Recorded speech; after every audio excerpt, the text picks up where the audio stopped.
ومن شيخنا ومعلمينا وأصحابنا وأحبابنا وتلامذتنا وتلميذاتنا في الدين وجميع المؤمنين والمؤمنات والمسلمين والمسلمات خصوصا إلى أرواح seperti masing-masing.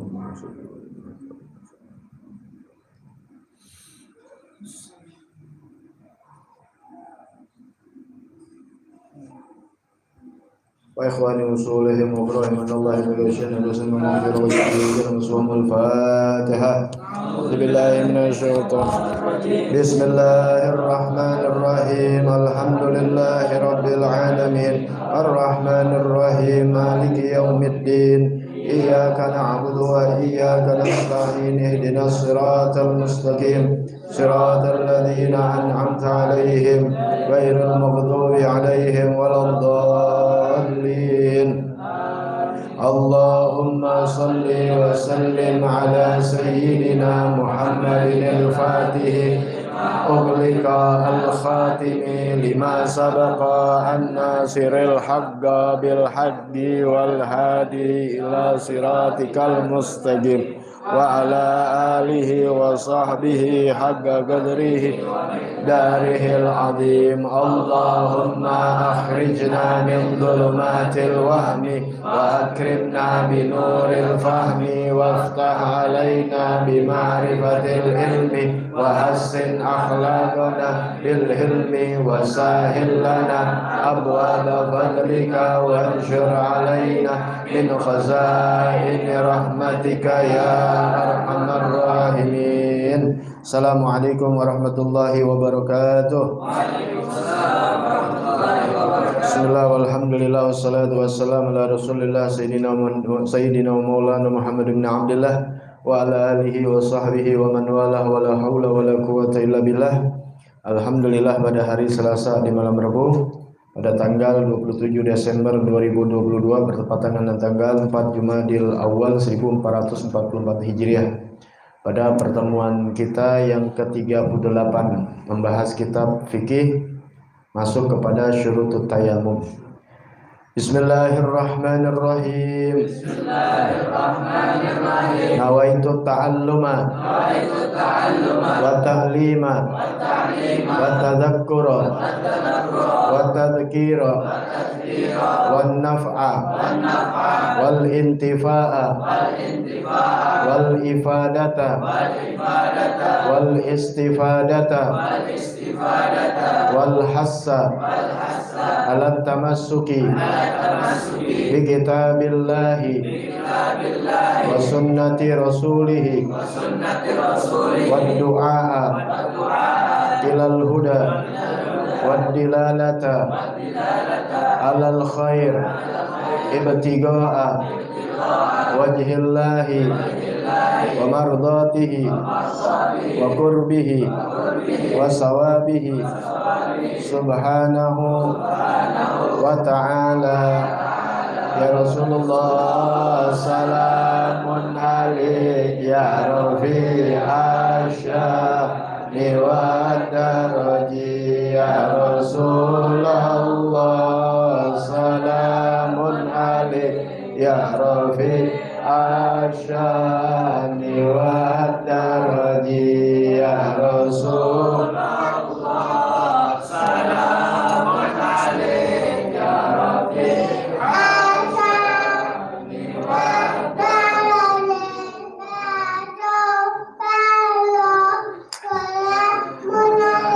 ya Rafi Asya Dewa Daraji. Udah. Bismillahirrahmanirrahim. Syurutut tayammum. Ya, mohon maaf agak telat tadi ya dari Bandung, dari Cicalengka karena ada saudara sepupu yang wafat ya. 3 hari sih ya, diminta kita hadir besok-besok nggak bisa gitu. Karena padat malam besok, malam Kamis ada jadwal ngajar ya, malam Jumat doang, Jumat malam Sabtu ada undangan, apalagi malam Minggu ya, udah ke Priok. Ya, pas malam tahun baru ya. Iya, alhamdulillah 4 jam loh kita bisa sampai. Alhamdulillahnya nggak begitu macet, cuma tadi di daerah Taman Mini biasa Cibubur emang macet di situ. Dibawa enak aja udah. Baik ya, biar kita tetap walaupun sedikit ataupun telat, yang penting istiqomah, ikhlas. Ya, mudah-mudahan dapat ridho Allah Subhanahu wa taala. Amin ya rabbal alamin. Ya, mengulang sedikit pelajaran kita yang lalu, minggu yang lalu, syurutut tayamum. Syarat tayamum ya, yang harus dipenuhi sebelum melakukan kepada furudut tayamum, kepada fardu tayamum. Selalu ada ulang, syarat itu adanya di luar pekerjaan. Kalau fardu adanya di dalam pekerjaan. Fardu sholat ya mulai dari takbir sampai salam. Kalau syarat adanya di luar sholat, seperti harus mempersiapkan menghadap kiblat, udah bersih dari hadas kecil, apalagi hadas besar, bersih dari najis, tertutup aurat. Dipenuhi semua syaratnya baru masuk kepada fardu. Sebab kalau misalnya masuk fardu, misalnya Allahu Akbar, ada satu syarat yang nggak dipenuhi, misalnya nggak tutup aurat, nggak sah, atau nggak ngadep kiblat. Yang orang ngadepnya ke, kalau Jakarta kita ngadepnya kan ke barat, miring dikit gitu, ngadep sono dah. Sekarang kita ngadep ngulon ya. Sekarang kita ngadepnya ngebelakangin kiblat gitu. Ya, kita takbir Allahu Akbar, biar kata sholatnya nangis darah, nggak bakal sah. Kenapa? Karena sebelum sholat udah salah. Paham tuh? Tuh syarat. Sebelum kerja kan ada syaratnya. Ntar syarat terpenuhi baru masuk kerja. Nah, setelah kerja kita benar dapat gaji kan gitu. Nah, jadi syarat dulu. Nah, ini orang banyak tayamum aja, tapi syarat tayamum nggak ngerti, nggak sah walaupun tayamumnya benar. Apalagi cara tayamumnya salah 2 kali sudah salahnya. Syurutut tayamum, syarat tayamum. Syarat tayamum itu ya di sini disebutkan yaitu sab'atun, ada 7 ya. Yang belum dicatat bisa dicatat, yang udah nyatat alhamdulillah diingat. Syarat tayamum ada 7. Yang pertama syaratul awal, syarat pertama an yakuna biturab, yaitu memakai tanah ya. Syaratnya tanah yaitu yang an yakuna tahiran, an yakuna tahuron, an yakuna khalisan, an yakuna lahu gubar, yaitu tanahnya harus suci, la najisan, tidak boleh najis. Yang kedua yaitu tanahnya mensucikan, la mustakmalan, tidak mustakmal. Ya, pertama tanahnya harus suci, yang kedua harus mensucikan, seperti air suci mensucikan. Ini air teh suci tapi nggak mensucikan, artinya suci boleh diminum, kopi boleh diminum, air kelapa boleh diminum, tapi tidak mensucikan. Artinya apa? Tidak bisa mengangkat hadas kecil, hadas besar, mengangkat najis. Paham tuh, namanya suci mensucikan. Ada suci banyak tapi nggak mensucikan ya. Air yang udah dicampur kaporit, air yang dicampur yang wangi-wangi sehingga berubah asal itu air, jadi air kopi, jadi air sirup, suci. Arti suci nggak najis, boleh diminum. Kena baju nggak apa-apa, orang suci, tapi tidak mensucikan, tidak mengangkat hadas kecil, hadas besar. Nah, begitu juga tanah, ada yang suci juga mensucikan, karena tanah yang telah terpakai di dalam bersuci tayamum itu, maka tanah itu jadi mustakmal. Jadi tanah itu suci, mensucikan. Kemudian apalagi khalison, harus murni tanah. La mukhtaliton bi ghairihin walau qalilan, tidak bercampur dengan sesuatu yang lain sekalipun kecampurannya sedikit. tanahnya kecampur pasir, tanahnya kecampur semen, tanahnya kecampur bedak, tanahnya kecampur apa aja, apalagi yang najis, kecampuran yang suci, tapi bukan tanah, walau galilan sekalipun sedikit, harus murni. Kalau bensin murni, kecampuran yang lain aja, spiritus, minyak tanah, udah hancur kan. Begitu juga syarat di dalam tanah itu suci, mensucikan, dan murni. Kemudian Pak, ya lahu gubbarun, yaitu gubbar, ya berbentuk debu, berterbangan. Ya, bukan tanah pulung kita timpuk orang itu enggak. Ya, jadi tanah yang berterbangan itulah yang dipakai buat bersuci, bukan semen yang bekas berterbangan, ya kapur-kapur yang berterbangan, bekas apa namanya ini, bulu-buluan tuh. Contoh apa, di kamar kita seka gitu, bukan tanah kan yang kotor ya, pasti bekas debu. Apa debunya, dibilang debu ya, debu bekas kasur di dalam. Yang debu-debu yang bekas tanah, yang rumah kita masih ada pelataran tanah tuh, nah kelihatan. Nah itu yang kita bisa pakai untuk bersuci. Yang penting asal tanahnya ini yang menjadi debu ini ya adalah yang suci, mensucikan. Jangan debunya yang nempel ke tempat kita ya bekas tai kambing mulu misalnya. Paham di sini ya? Gitu. Kedua, asyatu sani, yang syarat kedua, an yaksidahu, yaitu an yaksida turab, yaitu tujuan dia adalah kepada itu tanah ya. Kemudian syartus salis, syarat yang ketiga, an yamsaha wajahu wa yadaihi bidarabatain, yaitu dia mengusap wajahnya dan kedua tangannya dengan 2 kali pukul. Jangan 1 kali pukul atau 1 kali pukul, dia ambil kan mukul ibaratnya tuh, dipakai tangan juga, dipakai muka juga, itu namanya 1 kali pukul. Mesti 2, 1 buat tangan wajah pertama, kedua buat tangan ya, namanya 2 kali pukul ya. Karena bisa gak sekali pukul seperti pakai hirqah itu seperti semacam kain-kainan penuh dengan debu, nempel langsung ke muka bersamaan namanya tangan. Udah cukup nih, kena semua, nggak bisa ya, harus 2 kali pukulan. Asyartur rabi, syarat yang keempat, an yuzilan najasah awalan, yaitu menghilangkan najis lebih dahulu. Lianna tayamum toharatun dhaifah, karena sesungguhnya tayamum ini adalah kesucian yang lemah, bukan seperti air, kesuciannya kuat.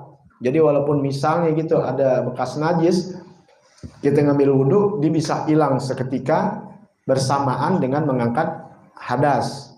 Tapi kalau tayamum tidak, dia harus menghilangkan najis terlebih dahulu. Nah, faida kanat alaihi najasah, Habib, kalau nggak ada najis, bagaimana kalau ada najis? Sedangkan ini kan tadi harus menghilangkan najis. Dan tayamum ini tanah tidak bisa menghilangkan najis. Kenapa? Toharatun dhaifah, kesucian yang lemah. Faida kanat alaihi najasah, maka apabila ada itu najis, walam yatamakkan min izalatiha, yang tidak memungkinkan dari menghilangkannya, fayasihu tayamuhu, maka sah tayamumnya.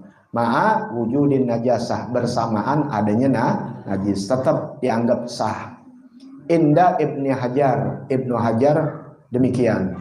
Tapi kalau Imam Romli, la yasihu tayamum, tayamumnya tidak sah. Wa yusolli li hurmatil waqt, maka dia sholat untuk menghormati waktu. Fayajibul qada'u indahuma, maka wajib untuk mengqadanya. Kalau Imam Romli, kalau Imam Ibnu Hajar udah sah tayamumnya, ma'a wujudin najasah, bersamaan adanya najis. Kemudian asyartul khamis, syarat yang kelima, an yajtahida fil qiblah gablahu, bersungguh-sungguh ya, berusaha untuk menghadap kiblat sebelumnya. Jadi ketika dia melakukan tayamum, dia menghadap kiblat. Imam Ibn Hajar Wala yustaratu dzalika inda Romli. Kalau Imam Romli tidak mensyaratkan harus menghadap kiblat, tapi Imam Ibnu Hajar mensyaratkan harus menghadap kiblat. Asyartul sadis, syarat yang keenam. Ini nggak ada perbedaan, sama semua. Apa? An yakuna tayamum ba'da duhulil waqt, yaitu tayamumnya setelah masuk waktu. Kenapa harus masuk waktu? Nggak seperti air yang kita boleh ngambil wudhu buat sholat dhuhr dari jam 10, jam 11, bahkan dari jam 6 pagi boleh selama nggak batal. Ya, mau sholat isya ngambil wudhunya dari sebelum maghrib boleh nggak? Boleh selama nggak batal. Tapi kalau tanah nggak bisa. Ya, tanah harus masuk waktu. Jadi ketika adzan, wah berarti udah masuk waktu zuhur, baru kita tayamum. Ya. Kenapa? Li'anna tayamum toharatun darurah. Karena tayamum itu adalah kesucian, bersuci yang darurat. Wala darurata qabla dukhulil waqt. Adapun darurat itu sebelum, tidak ada darurat sebelum masuk waktu. Nah, itulah keenam. Dan yang ketujuh, asyartu sabi, syarat yang ketujuh, an yatamammama likulli fardin, yaitu dia bertayamum pada setiap sholat fardu. Kalau wudhu, mulai dia wudhu untuk sholat subuh, nyambung sholat dhuhr, masih nggak batal, nyambung sholat asar, nyambung lagi sholat maghrib, nyambung lagi sholat isya, boleh nggak? Boleh. Paham ya? Walaupun mukanya udah lecek. Orang ini nggak mandi-mandi masih ada wudhu misal. Sebab kalau dia mandi kemungkinan bisa batal kan? Ya, dan dipegang sama dia. Paling umum apa kita? Habis sholat maghrib kita masih ada wudhu maghrib. Biasanya kita masih ngopi-ngopi atau masih di musola atau mungkin yang baca Quran. Kalau yang nggak baca Quran nih ngobrol-ngobrol. Ada juga yang mencatur. Pokoknya ini masih ada wudhu. Ya, ini kita nggak bercerita persoalan permainan dan sebagainya, tapi lagi permasalahan dalam masalah wudhu. Kemudian datang isya, sholat isya boleh nggak? Boleh, selagi nggak membatalkan wudhu, sah. Apalagi tadi 5 waktu, 2 waktu boleh. Tapi kalau tayamum tidak bisa. Setiap sholat fardu wajib tayamum. Subuh tayamum. Habis tayamum sholat subuh. Habis tayamum sholat dhuhr. Dengan syarat tadi masuk waktu di tayamum sholat.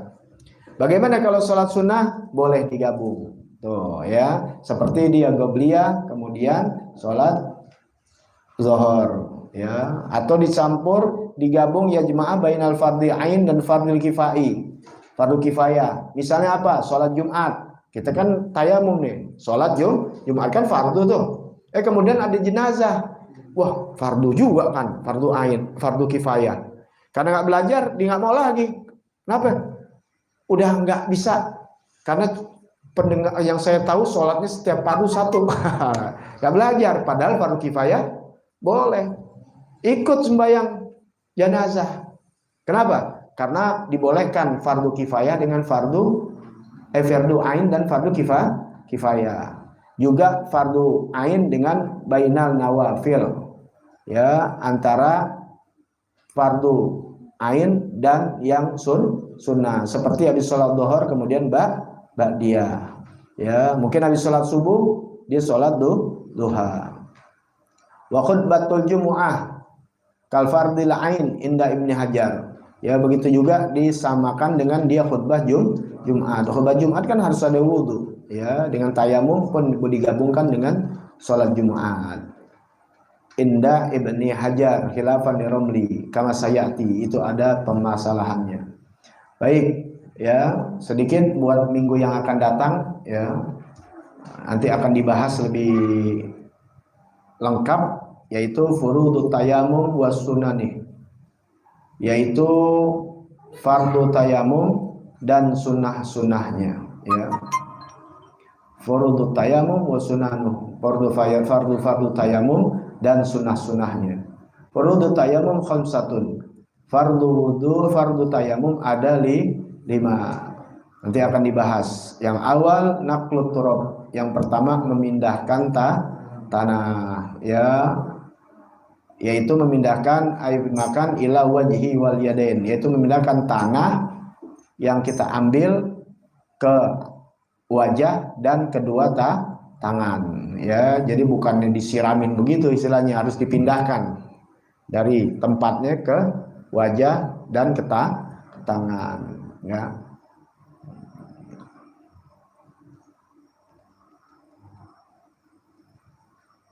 Gambarannya itu suratul naqli minal yadi ilal wajhi.